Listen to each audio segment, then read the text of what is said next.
Oke, kali ini saya akan membahas 5 bahasa pemrograman desktop. Sebelum itu, perkenalkan nama saya Rival Mamuto, NIM 18210132. Lanjut. Yang pertama, Python. Python banyak digunakan oleh perusahaan besar dalam pengembangannya seperti NASA, Instagram, Google, Yahoo, Reddit, dan juga situs streaming video populer YouTube. Jika dikategorikan dalam tingkatan bahasa komputer, Python tergolong ke dalam bahasa pemrograman tingkat tinggi. Sama seperti Java, Python bisa untuk membangun aplikasi dari website dan mobile.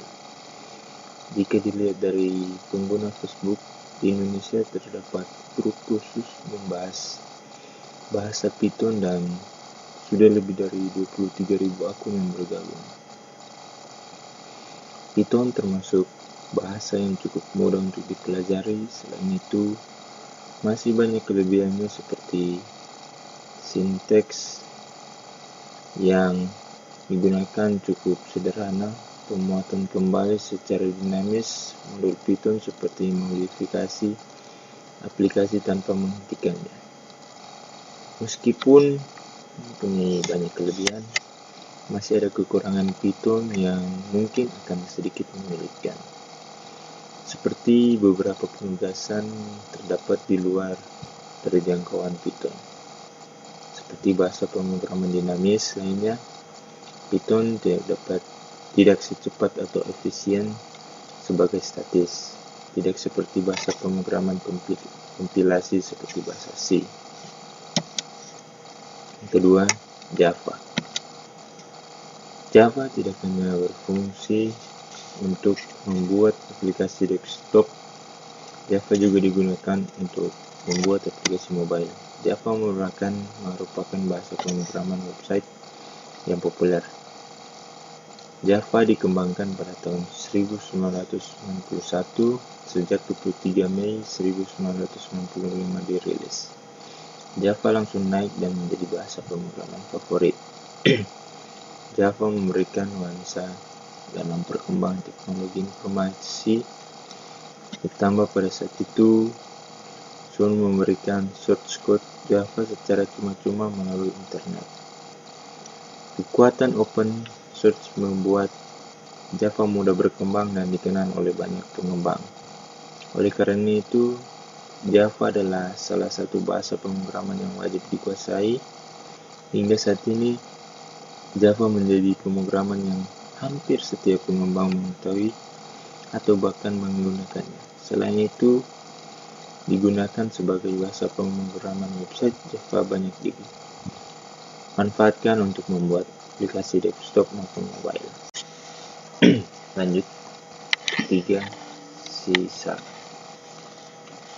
Pada akhir dekade 1960-an, Microsoft membuat program Microsoft Visual C++ sebagai sebuah langkah percobaan untuk menggunakan Java di dalam sistem operasi Windows untuk meningkatkan antar muka dari Microsoft Component Object Model atau COM.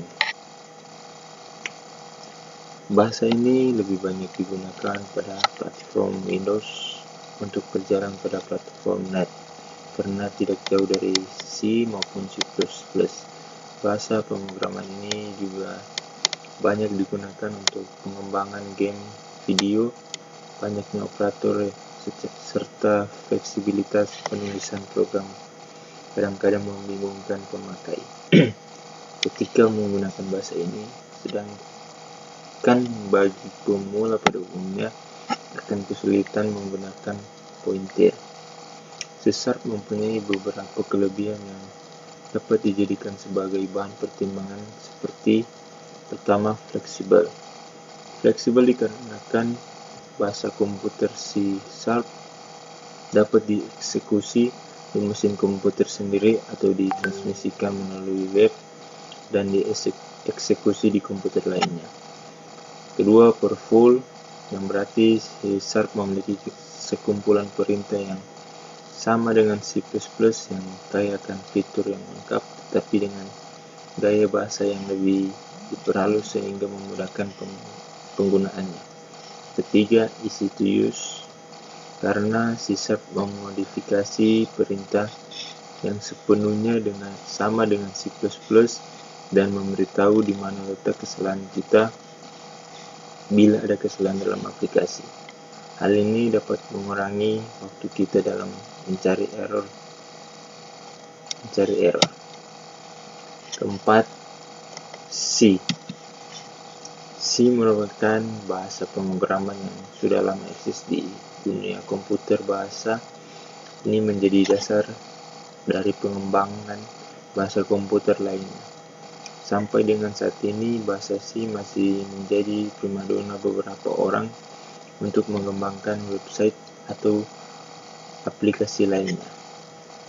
Pembuat bahasa C adalah Dennis Ritchie sekitar tahun 1972 untuk sistem operasi Unix di Bell Telephone Laboratory.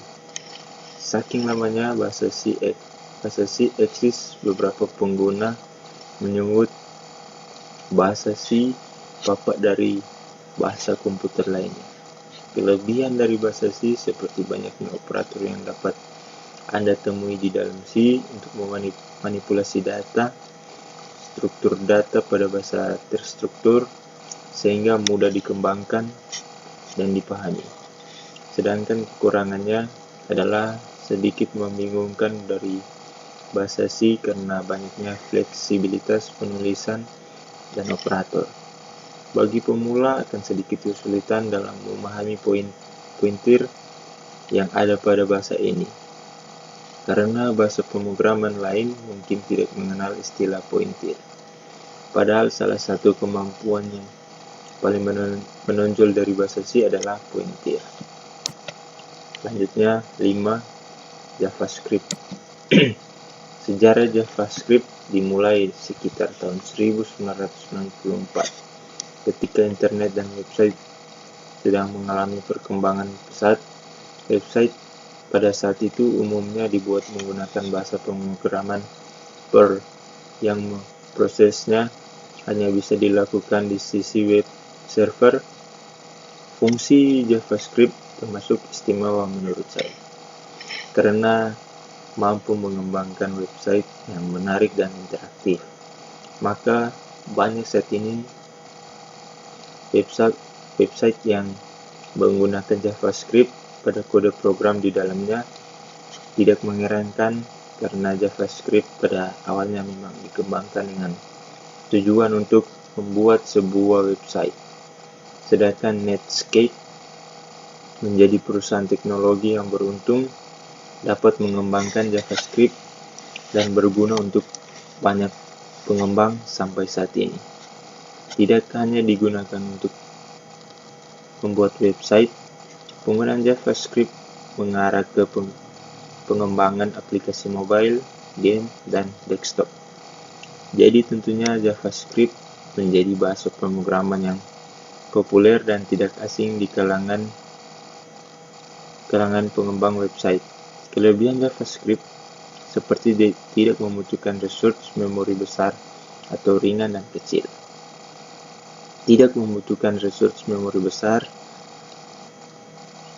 dinamis, dan mudah untuk dikembangkan. Sedangkan untuk kekurangannya adalah script yang digunakan pada JavaScript tidak terinskripsi, bukan untuk pengembangan aplikasi standalone, dan memiliki keterbatasan objek. Saat ini untuk hosting yang support JavaScript hanyalah cloud hosting dan VPS. Untuk search hosting, sebagian besar penyedia web hosting masih belum support CSS dan HTML. Juga merupakan bahasa pemrograman yang wajib diketahui oleh pengembangan website. Ada 3 bahasa komputer yang wajib diketahui pengembangan website, yaitu JavaScript, CSS, dan HTML. Sekian dari saya. Terima kasih.